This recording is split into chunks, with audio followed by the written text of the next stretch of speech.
ओम श्री परमात्मने नमः। अथ द्वितीयोऽध्यायः सांख्ययोगः।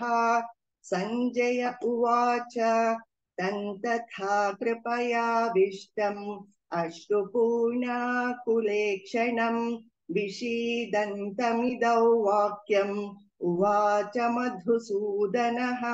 श्रीभगवानुवाच कुतस्त्वाकश्मलमिदं विषमे समुपस्थितम् अनार्यजुष्टमस्वर्ग्यम् अकीर्तिकरमर्जुन। क्लैब्यं मास्मगमः पार्थ नैतत्त्वय्युपपद्यते। क्षुद्रं हृदय दौर्बल्यम् त्यक्तोत्तिष्ठ परन्तप। अर्जुन उवाच कथं भीष्ममहं संख्ये द्रोणं च मधुसूदन इषुभिः प्रतियोत्स्यामि पूजार्हा वरिसूदन। गुरून् हत्वा हि महानुभावान् श्रेयो भोक्तुं भैक्षमपीह लोके।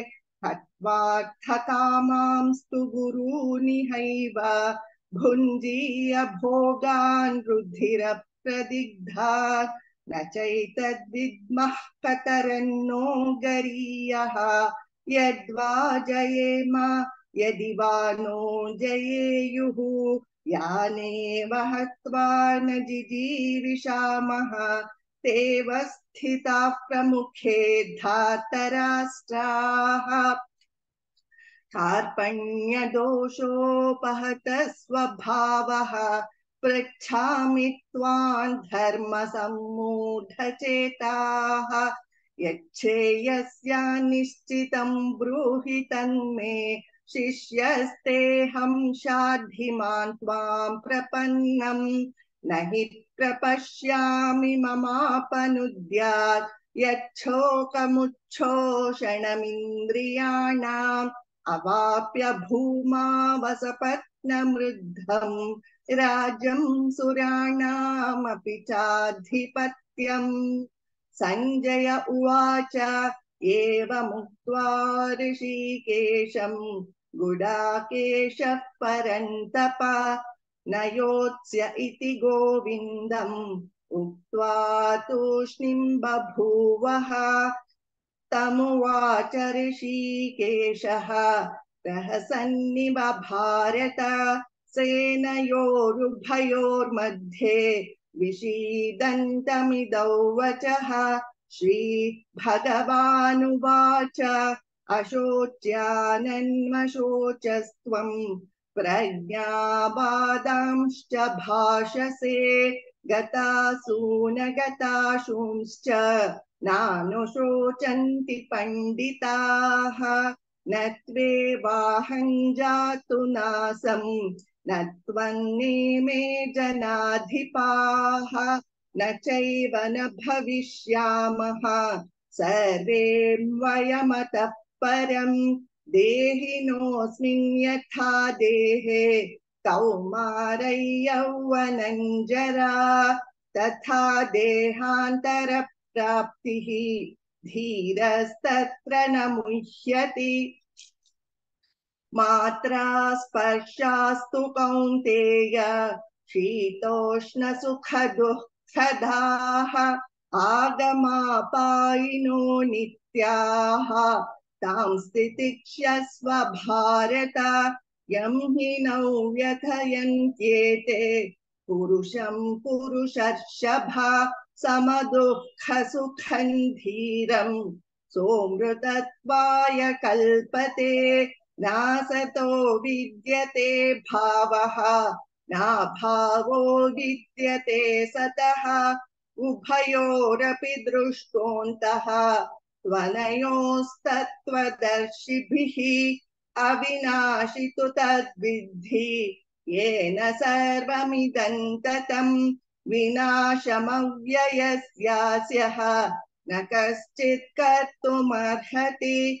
अन्तवन्त इमे देहाः नित्यस्योक्ताः शरीरिणः अनासिनो प्रमीयस्य तस्माद्युद्धस्व भारत ययेनौ वेति हन्तारम् यश्चैनं मन्यते हतम् उभौ तौ न विजानीतः नायं हन्ति न हन्यते न जायते म्रियते वा कदाचित् नायं भूत्वा भविता वा न भूयः अजो नित्यः शाश्वतोऽयं पुराणः न हन्यते हन्यमाने शरीरे वेदा विनाशिनं नित्यं ययेनमजमव्ययम् कथं स पुरुषः पार्थ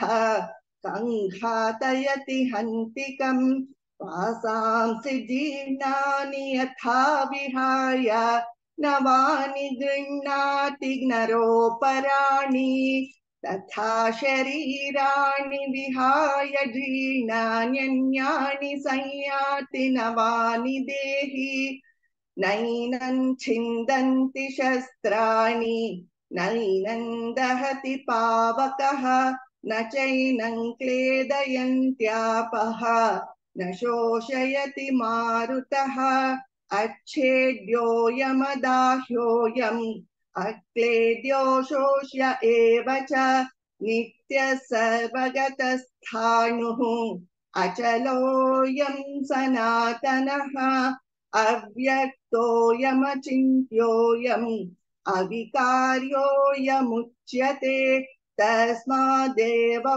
विदित्वैनं नानुशोचितुमर्हसि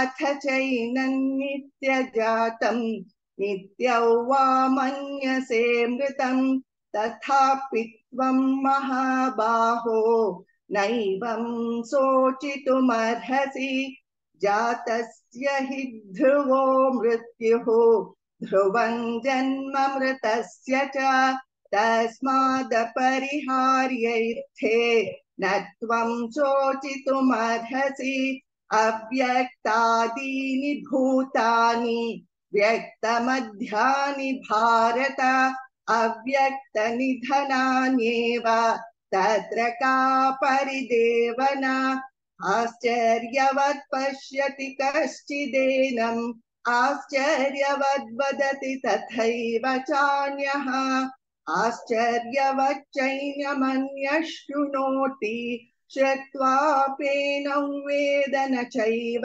कश्चित् देहि नित्यमवध्योऽयं देहे सर्वस्य भारत तस्मात् सर्वाणि भूतानि न त्वं शोचितुमर्हसि स्वधर्ममपि चावेक्ष्य न विकम्पितुमर्हसि धर्म्याद्धियुद्धाच्छेयोऽन्यत् क्षत्रियस्य न विद्यते यदृच्छया चोपपन्नं स्वर्गद्वारमुपावृतं सुखिनः क्षत्रियाः पार्थ लभन्ते युद्धमीदृशम् अथ चेत्त्वमिमं धर्म्यं संग्रामं न करिष्यसि ततः स्वधर्मं कीर्तिं च हित्वा पापमवाप्स्यसि अकीर्तिं चापि भूतानि कथयिष्यन्ति ते व्ययाम् सम्भावितस्य चाकीर्तिः मरणादतिरिच्यते भयद्रणादुपरतम् वंस्यन्ते त्वां महारथाः येषां च त्वं बहुमतः भूत्वा यास्यसि लाघवम् अव्याच्च वादांश्च बहून् वदिष्यन्ति तवाहिताः निन्दन्तस्तव सामर्थ्यं ततो दुःखतरन्नु किम् हतो वा प्राप्स्यसि स्वर्गं जित्वा वा भोक्ष्यसे महिम् तस्मादुत्तिष्ठ कौन्तेय युद्धाय कृतनिश्चयः सुखदुःखे समे कृत्वा लाभालाभौ जयाजयौ ततो युद्धाय युज्यस्व नैवं पापमवाप्स्यसि एषा ते विहिता सांख्ये बुद्धिर्योगे त्विमां शृणु बुद्ध्या युक्तो यया पार्थ कर्मबन्धं प्रहास्यसि नेहाभिक्रमनाशोऽस्ति प्रत्यवायो न विद्यते स्वल्पमप्यस्य धर्मस्य त्रायते महतो भयात् व्यवसायात्मिका बुद्धिः एकेह कुरु नन्दन बहुशाख्यनन्ताश्च बुद्धयो व्यवसायिनां यामिमां पुष्पिता वाचं प्रवदन्त्य विपश्चितः वेदवादरताः पार्थ नान्यदस्तीति वादिनः कामात्मानः स्वर्गपराः जन्म कर्म फलप्रदा क्रिया विशेष बहुला भोगैश्वर्य गतिं प्रति भोगैश्वर्य प्रसक्तानां तया परितचेतसां व्यवसायात्मिका बुद्धिः समाधौ न विधीयते त्रैगुण्य विषया वेदाः निस्त्रैगुण्यो भवार्जुन निर्द्वन्द्वो नित्यसत्त्वस्थः निर्योगक्षेम आत्मवान् यावानर्थ उदपाने सर्वतः सम्प्लुतोदके तावान् सर्वेषु वेदेषु ब्राह्मणस्य विजानतः कर्मण्येवाधिकारस्ते मा फलेषु कदाचन मा कर्म फलहेतुर्भूः मा ते सङ्गोऽस्त्वकर्मणि योगस्थः कुरु कर्माणि सङ्गं त्यक्त्वा धनञ्जय सिद्ध्यसिद्ध्यो समो भूत्वा समत्वयोग उच्यते दूरेण ह्यवरं कर्म बुद्धियोगा धनञ्जय बुद्धौ शरणमन्विच्छ कृपणाः फलहेतवः बुद्धियुक्तो जहातीह उभे सुकृत दुष्कृते तस्माद्योगाय युज्यस्व योगः कर्मसु कौशलं कर्मजं बुद्धियुक्ता हि फलं त्यक्त्वा मनीषिणः जन्मबन्ध विनिर्मुक्ताः पदं गच्छन्त्यनामयम् यदा ते मोहकलिलं बुद्धिर्वतितरिष्यति तदा गन्तासि निर्वेदं श्रोतव्यस्य श्रुतस्य च श्रुतिविप्रतिपन्ना ते यदा स्थास्यति निश्चला समाधावचला बुद्धिः तदा योगमवाप्स्यसि अर्जुन उवाच स्थितप्रज्ञस्य का भाषा समाधिस्थस्य केशव स्थितधीः किं प्रभाषेत किमासीत व्रजेत किं श्रीभगवानुवाच प्रजहाति यदा कामान् सर्वान् पार्थमनोगतान् आत्मनेवात्मना तुष्टः स्थितप्रज्ञस्तदोच्यते दुःखेष्वनुद्विग्नमनाः सुखेषु विगतस्पृहः वीतरागभयक्रोधः स्थितधीर्मुनिरुच्यते यः सर्वत्रानभिस्नेहः तत्तप्राप्य शुभाशुभं नाभिनन्दति न द्वेष्टि तस्य प्रज्ञा प्रतिष्ठिता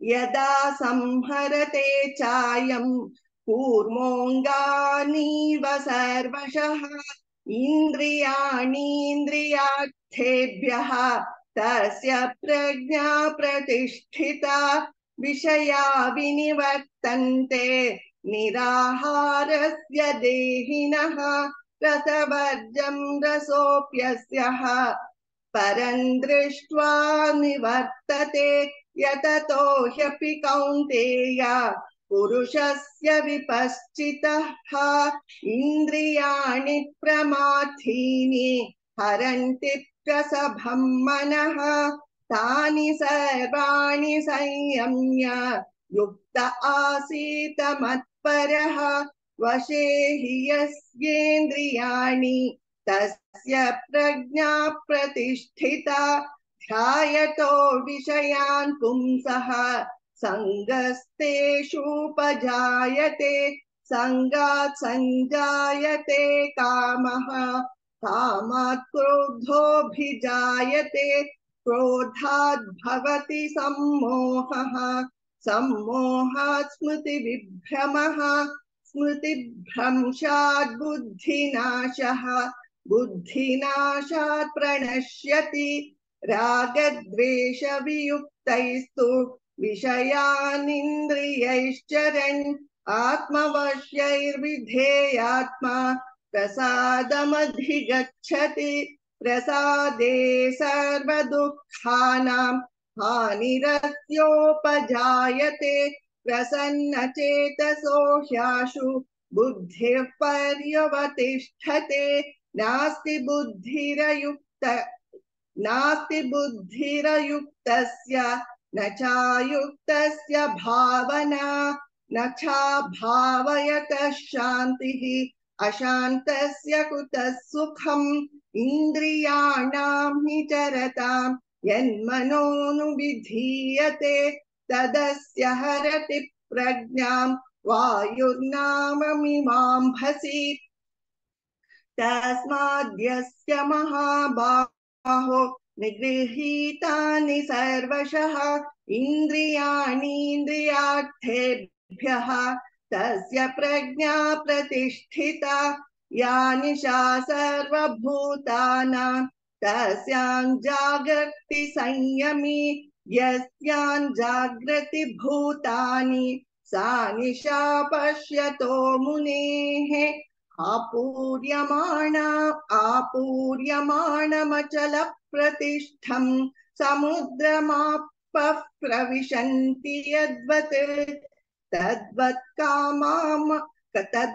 कामायं प्रविशन्ति सर्वे स शान्तिमाप्नोति न कामकामी विहाय कामान् यः सर्वान् पुमांश्चरति निःस्पृहः निर्ममो निरहङ्कारः स शान्तिमधिगच्छति एषा भ्रामी स्थितः पार्थ नैनां प्राप्य विमुह्यति स्थित्वा स्यामन्तकालेऽपि ब्रह्मनिर्वाणमृच्छति ॐ तत्सदिति श्रीमद्भगवद्गीतासु उपनिषत्सु ब्रह्मविद्यायां योगशास्त्रे श्रीकृष्णार्जुनसंवादे सांख्ययोगो नाम द्वितीयोऽध्यायः सर्वधर्मान् परित्यज्य मामेकं शरणं व्रज अहं त्वा सर्वपापेभ्यः मोक्षयिष्यामि मा शुचः।